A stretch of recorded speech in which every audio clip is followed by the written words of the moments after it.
Welcome back to the deep dive. Today we're doing something a bit different. We're stepping away from, the usual management fads and really digging deep. We're looking at some foundational principles of leadership, drawn from specific sources, Qur'anic guidance, and the example set by Prophet Muhammad, peace be upon him.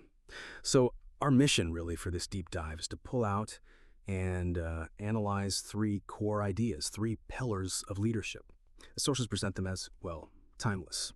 We want to tackle three big questions. First, what actually are these bedrock principles from the Qur'an? Second, how are they used, historically, in really tough situations? And maybe most importantly for us now, why are they still vital?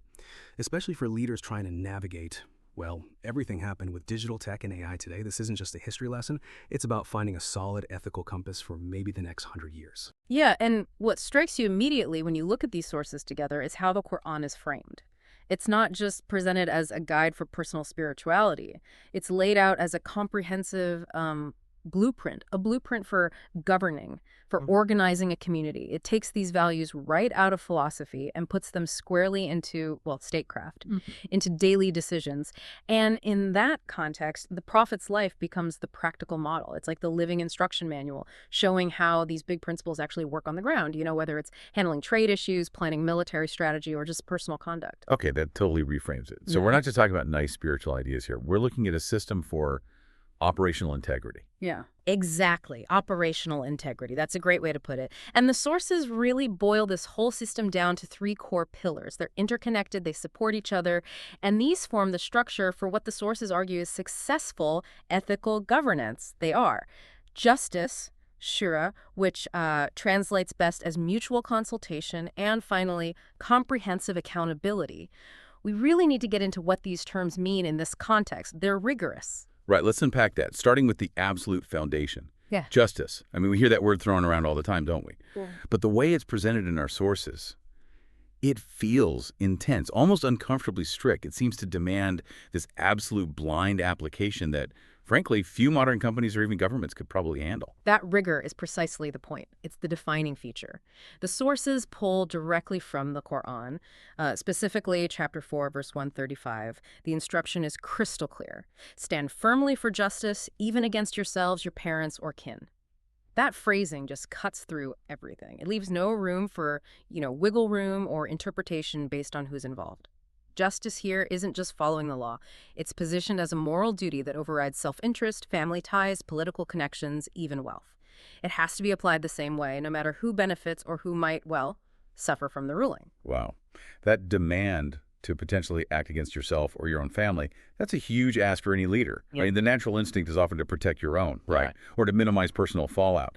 In modern politics or even in corporations, we often hear about pragmatism needing to sometimes bend those absolute standards. How do the sources handle that tension between this blind justice and the real-world pressures? Well, the interesting thing is they don't really allow for that kind of reconciliation. The texts basically argue that the second a leader compromises that absolute standard, maybe for political gain or loyalty to family or fear of what people might say, they lose the moral right to lead. And the Prophet Muhammad, peace be upon him, is shown modeling this refusal to compromise, even under huge social pressure. The classic example cited is the theft case involving a woman named Fatima from a very high-status, influential family.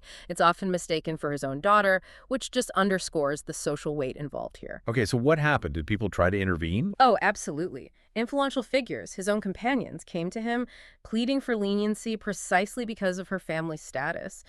Can't we make an exception here? His response was immediate, unequivocal. He completely rejected any attempt to soften the law based on who she was. He famously said something like, even if his own daughter, Fatima bint Muhammad, had committed this theft, he would apply the exact same law. That one moment just sends this powerful message. The law stands above everyone. Rank, connections, they mean nothing when it comes to justice. And yeah, the potential cost to the leader standing against powerful allies or even family, that's presented as the necessary price for upholding the principle. That detail is so important. It wasn't just that rank didn't excuse someone. It played zero role. It wasn't even a factor in the calculation. And that must have built incredible trust in the system itself, not just in him as a person. Exactly. And that trust is positioned as the key to sustainability. This is the really profound insight for leaders today, I think. The sources argue that justice isn't just nice to have, it's the actual scaffolding that holds civilizations, organizations, any complex system together. And conversely, they argue that injustice, corruption, bias. These are the things that rot systems from the inside out. They argue these internal failures collapse societies and companies much faster, much more completely than any external threat like an enemy or a market crash or a competitor ever could. That really shifts the perspective, doesn't it? We tend to obsess over external threats, cybersecurity, economic rivals, geopolitical shifts. But these sources are saying the biggest vulnerability is actually internal. The hidden biases, the unfairness, the favoritism. Precisely. We see this all the time, right? Massive companies imploding not because of market conditions, but because of ethical scandals, unchecked power plays, a culture of inequity. Yeah, absolutely. Because injustice, perceived or real, just breeds cynicism. It creates factions, erodes loyalty. If people inside a system, employees, citizens, whatever, see that the rules are different for different people, the whole thing loses credibility. You get quiet quitting, low morale, people working against the system instead of for it. And eventually, yeah, it can lead to total failure. It forces leaders today to look inward. Are we treating our biggest clients fundamentally differently than our lowest paid workers, or the algorithms we use for hiring or promotions fair, or are they baking in old biases? Because if that internal inequity exists, the sources suggest the rot has already started, no matter how good the latest quarterly report looks. Okay, so once you establish that baseline of rigorous blind justice, the next logical step is how decisions actually get made within that framework. And this leads us perfectly into the second pillar, Shūrā, consultation. This is where the model gets really interesting, showing that leadership isn't just supposed to be top-down Shūrā, it's meant to be collaborative. Yeah, Shūrā is absolutely foundational in this model. The sources point directly to the Qur'an, again, chapter 42, verse 38. It actually defines the community of believers partly as those whose affairs are conducted by mutual consultation. So consultation isn't just like a good idea or a best practice. It's presented as a defining characteristic, an operational mandate. If you're not consulting, the implication is you're actually operating outside the intended model. That's a really strong statement. Yeah. So for anyone leading, whether it's a country, a community group, a global business, conducting affairs through mutual consultation isn't optional. It's the baseline requirement. But we need to be clear on how it works, because consultation can mean different things. Is Shūrā like Western democracy where you need consensus, a majority vote decides, or is it more advisory? That's a critical distinction and often misunderstood. Shūrā mandates the process of consultation, but the final decision rests with the leader. So the leader is obligated to seek input, especially from people with relevant knowledge or those affected by the decision. They need to gather that full spectrum of insight. But after listening carefully, after weighing all the advice, the ultimate responsibility for making the call and the accountability that comes with it lies with the leader. They have to synthesize the input and then act decisively. Okay, so the process is mandatory. You have to consult. But the outcome isn't just a numbers game. The leader listens, thinks, then decides. That actually avoids the kind of paralysis you sometimes see in purely consensus-driven groups, where finding agreement can take forever. Exactly, and the historical examples show this in action. Think about some major decisions the Prophet, peace be upon him, faced. At the Battle of Uhud, for instance, his initial instinct, his preferred strategy, was defensive stay inside Medina's walls, but he held a Shūrā. He consulted his companions, and many of them, especially the younger, more eager ones, strongly argued for meeting the enemy outside the city, an offensive strategy. Now, even though his own judgment might have leaned the other way, maybe he even felt strategically it was riskier, he honored their counsel. The majority felt strongly, so he adopted their approach and went out to fight. Wow. That's a pretty stunning example of respecting the process, even when you might personally disagree with the outcome of the consultation. Yeah, it really is, and it teaches that core lesson. Effective leaders in this model don't have a monopoly on wisdom. They recognize that the collective experience, the diverse perspectives within their team or community, is almost always richer than what any single person knows.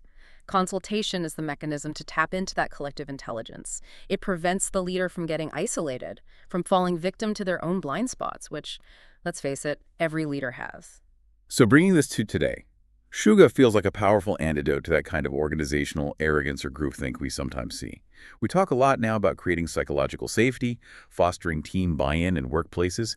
This ancient principle seems like the blueprint for exactly that. It's arguably the best tool for generating genuine buy-in.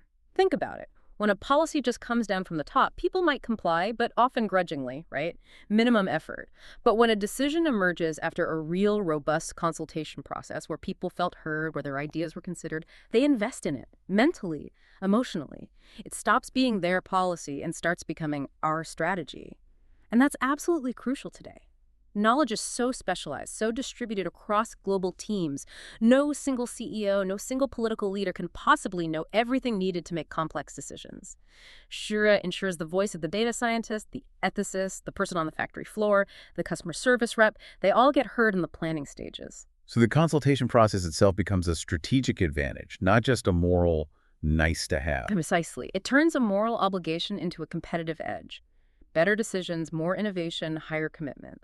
Okay, this flows perfectly into the third pillar, which feels like it ties everything together. Accountability. And this seems to go way beyond just, financial audits or legal compliance. It sounds like a total commitment to transparency and being answerable. Yeah, accountability here is really deep-seated. It starts with the core Qur'anic idea, chapter 2, verse 286, that every single soul is accountable for what it earns, for its actions. But for a leader, that accountability gets amplified massively because they're responsible not just for themselves, but for the community, the organization they lead. So every single action taken in that leadership capacity comes with this huge weight of answerability. We've got the blind justice foundation, the consultative decision-making process. So how is this accountability piece actually put into practice? How did people know their leaders were operating ethically and were truly answerable? Through radical transparency, especially around anything to do with public resources or the leader's own finances. The sources really emphasize this. They detail how the prophet, peace be upon him, handled things like the spoils of war. When resources came in, the distribution wasn't done behind closed doors. It was often public, with clear rules, meticulously fair. Why? To demonstrate clearly that he was answerable to the community and to shut down any potential whispers of personal gain or favoritism or bias, his own financial life was kept simple, open, precisely to build and maintain that public trust. So transparency wasn't just about ticking a box. It's an active strategy, a way to get ahead of potential mistrust and constantly reinforce the legitimacy of his leadership. Absolutely. Proactive transparency. And this points to a really crucial aspect stressed in the sources, this idea of dual accountability. Leaders aren't just answerable in one direction. There's vertical accountability, the accountability upwards to God. This provides the internal moral compass. It ensures that even when no one is watching, the leader feels bound by ethics. But equally important is horizontal accountability, the accountability outwards, to the people, to the community they serve. This provides the external check, the oversight mechanism. It ensures governance is actually fair in practice and seen to be fair. The sources imply you need both. A leader without horizontal accountability, answerable only to their conscience or God, risks becoming autocratic. A leader without that vertical, internal moral compass might just follow public opinion, lacking the strength to make unpopular but necessary ethical choices. Okay, I see. Justice sets the ethical goal, Shūrā provides the collaborative method to reach it, and accountability ensures the integrity of both the goal and the method through transparency and answerability. It really is an integrated system. Yes, exactly. They're like three legs of a stool. Justice is the moral target. Shūrā is the how, the inclusive process. And accountability is the proof, the ongoing verification that keeps the system honest and sustainable. If one leg weakens, the whole structure becomes unstable. Okay, to really make these principles concrete, let's dive into some specific examples, cases where these weren't just ideas, but values in motion, as you put it. We need to see how they held up under real pressure. Good idea. Let's start with justice in practice again. A powerful example is treaty enforcement. The sources stress this principle of wafa bialuqud, fulfilling covenants, upholding agreements precisely as written. A key instance is the Treaty of Hudaybiyah. This was a treaty signed between the early Muslim community in Amida and their opponents in Mecca. Some of its terms were incredibly difficult, even politically painful for the Muslims. For example, one clause said that if someone from Mecca fled to join the Muslims in Medina, they had to be sent back. But if a Muslim fled Medina to go back to Mecca, the Meccans didn't have to return them. Wow, that sounds completely one-sided, really unfair. Most leaders today would probably look for a loophole or try to renegotiate immediately. Right? You'd think so. But the sources describe what happened when a man named Abu Jandal, a new convert, managed to escape Mecca and reach the Muslims seeking refuge. He arrived just as the treaty was being finalized. According to the terms, he had to be returned. The Muslims there were furious, heartbroken. They pleaded with the Prophet, peace be upon him, surely we can make an exception for him. But he insisted. The treaty was signed. The terms, even the ones that hurt, had to be honored absolutely. Abu Jandal was returned to Mecca. It was a demonstration that justice, in the sense of upholding your word, your agreement, was paramount. Even when it caused immediate hardship or seemed politically disadvantageous, it was about long-term integrity and trustworthiness. That's incredibly tough. Prioritizing the principle, the integrity of the agreement, over immediate emotional or political relief. Okay, let's shift to Shūrā in practice. The battle of Khandaq, the trench you mentioned earlier, that's the classic case of finding wisdom outside the usual circles, right? Exactly. It was a critical moment. Medina was facing this huge Confederate army, the Azab. They were vastly outnumbered, facing potential annihilation. The situation was desperate. So Shūrā was called to figure out a defense strategy. And the idea that ultimately saved them was completely novel, something unheard of in traditional Arab warfare, digging a massive defensive trench around the vulnerable approaches to the city. And this game-changing idea didn't come from the senior military commanders. No, that's the crucial part. The suggestion came from Salman al-Farisi, Salman the Persian. He was not originally Arab. He was a former slave, relatively new to the community, didn't have those deep tribal connections. Socially, not a heavyweight. And yet, the Prophet, peace be upon him, and the established leaders listened to his idea, this foreign, unconventional tactic, and didn't just consider it, they immediately recognized its value and adopted it as the core strategy. That decision to value the idea over the status or origin of the person proposing it, that's Shūrā in its purest form. It shows humility, openness, and a focus on the best solution wherever it comes from. It was a victory for truly inclusive, merit-based consultation. That's such a powerful lesson for today, especially around innovation. Often the best ideas, the disruptive ones, come from the edges, not the center of power. Real Shūrā means having the humility as a leader to genuinely listen to the newest person on the team, the intern, the person from a totally different department. Absolutely. And then let's look at accountability in practice. This was often demonstrated, perhaps counterintuitively, through the simplicity of the Prophet Muhammad's own lifestyle. This wasn't just personal piety, it was a political statement. How did living simply reinforce accountability? Well, the sources consistently highlight his very modest way of life. Simple clothes, basic living conditions, even when the community became more prosperous, even when the treasury had funds. This visible humility served two critical political functions related to accountability. First, it was a constant, visible reassurance to the community that he wasn't using his position for personal enrichment. There was no suspicion that public funds were going into his own pockets. Second, it eliminated the perception of double standards. Imagine a leader asking the people to tighten their belts to make sacrifices during hard times while living in opulence themselves. That instantly destroys legitimacy, right? His simplicity ensured that any hardship was shared, that he wasn't asking anything of the people that he wasn't willing to endure himself. So his simple living wasn't just a private choice, it was a public demonstration of accountability, a way of saying, my needs are secondary to the community's needs. It's fascinating how these examples, enforcing a tough treaty, accepting advice from an outsider, living humbly, all weave together. It really does feel like a living tafsir, as you said earlier, a practical, unfolding interpretation of those core Qur'anic values. Exactly. It demonstrates that these principles weren't just lofty ideals. They were workable, practical guidelines for governing. Even under immense pressure, they were proven in the field, so to speak. Which brings us right back to today, the ultimate test. We've seen the principles justice, Shūrā, accountability. We've seen them in action historically. So the big question remains, what does this ancient wisdom mean for us right now? Especially as we're dealing with things like AI, mass surveillance, digital platforms shaping our lives. How do these pillars translate? This is where I think the framework really shows its enduring strength. Because when you take these core principles and apply them to modern technology, which is essentially a new form of delegated power and decision-making, they act as incredibly relevant ethical filters. And the stakes couldn't be higher, right?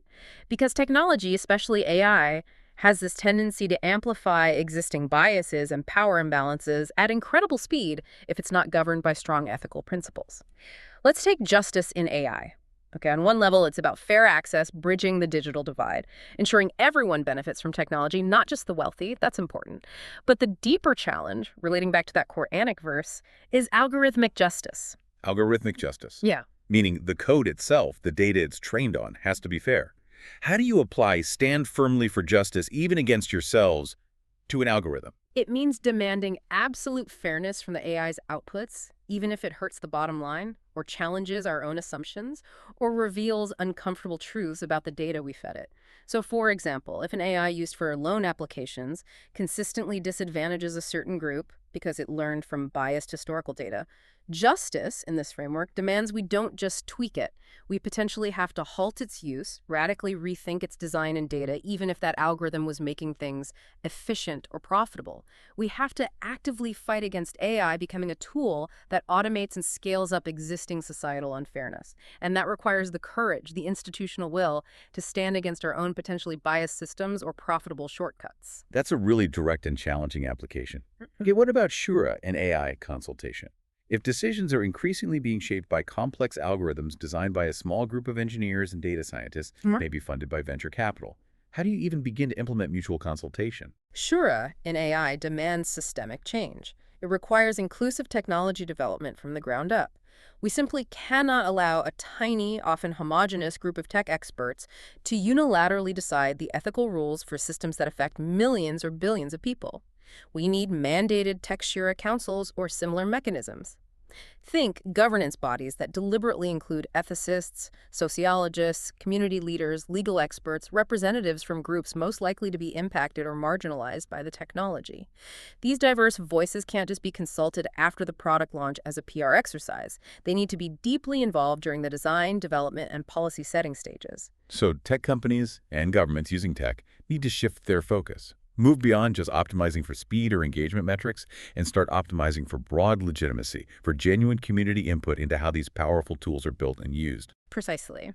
Before building that next facial recognition system or that predictive policing algorithm or that health data platform, the Shūrā question has to be asked. Whose lives will this affect? And have they been meaningfully consulted about its design, its safeguards, its potential harms, its ethical boundaries? If you let the technology be governed only by the technologists and their immediate stakeholders, you virtually guarantee it will primarily serve the interests of the powerful few who created it. Shūrā is the corrective for that. Okay, and the final pillar, accountability in AI. This feels like the toughest one, maybe. Because of the whole black box problem, sometimes even the creators don't fully understand why an AI made a certain decision. How do you hold something accountable if you can't understand its reasoning? Accountability in AI demands radical transparency and rigorous ethical audits. We absolutely have to push back against the idea that complex systems can make life-altering decisions without explanation.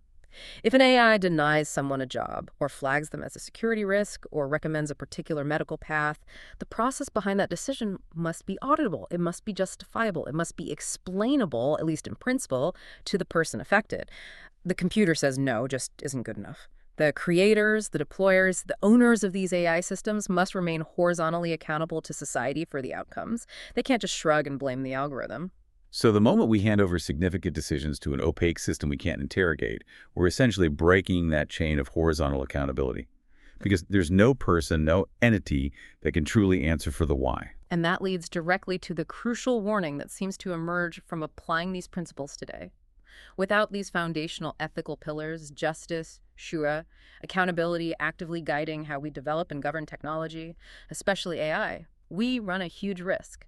The risk is that AI becomes primarily a tool for amplifying inequality, for exploitation, for control, rather than a tool for empowerment, for solving problems, for broad human flourishing. These ancient principles, surprisingly, might be the most critical safety valve we have for navigating the future. It's a really stark but incredibly important conclusion. Wow. We've covered so much ground today, from core concepts in the Qur'an to historical battles, right up to the ethics of machine learning. Yeah, it's quite a journey. But to quickly recap the absolute key takeaways, justice is the non-negotiable ethical floor, demanding fairness even when it's hard. Shūrā, consultation, is the method for tapping collective wisdom and building buy-in. And accountability, both internal vertical and external horizontal, provides the essential guardrails of transparency and answerability. And crucially, the example of Prophet Muhammad, peace be upon him, serves as that vital living tafsir, showing how these aren't just theories, but principles that can be and were consistently applied in the real world under real pressure. Absolutely. And as always on the deep dive, the aim isn't just to learn interesting things, but to think about how this knowledge actually connects to your life, your work, your leadership. So let me leave you with a final challenge, a provocation inspired by the practical spirit of our sources. Something to take away and maybe try out this week. Think of it as the start of your own deep dive. First, think about Shūrā. Could you identify one or two people who aren't in your usual echo chamber? Maybe someone much younger or with a totally different background or expertise. Could you create a small, informal Shūrā circle? Before your next really big decision work or personal, deliberately seek out their honest, maybe even challenging perspective. Don't look for agreement, look for insight you wouldn't get otherwise. Second, think about justice. Take an honest look at one area in your work or even your community role. Maybe it's how projects get assigned, how recognition is given, how opportunities are shared. Is there anywhere that comfort, habit, unconscious bias, or just favoring people you know well might be compromising true fairness? Could you identify one specific way to apply the standard more rigorously, more blindly, even if it creates a bit of discomfort initially? And finally, accountability. Ask yourself this really fundamental question. If these three principles, absolute justice, mandatory consultation, and radical transparency accountability, were rigorously applied to how my team or my organization or even my family operates, what's the single biggest thing that would need to change? Answering that honestly, that's the first step towards building leadership and maybe even systems that are truly built to last.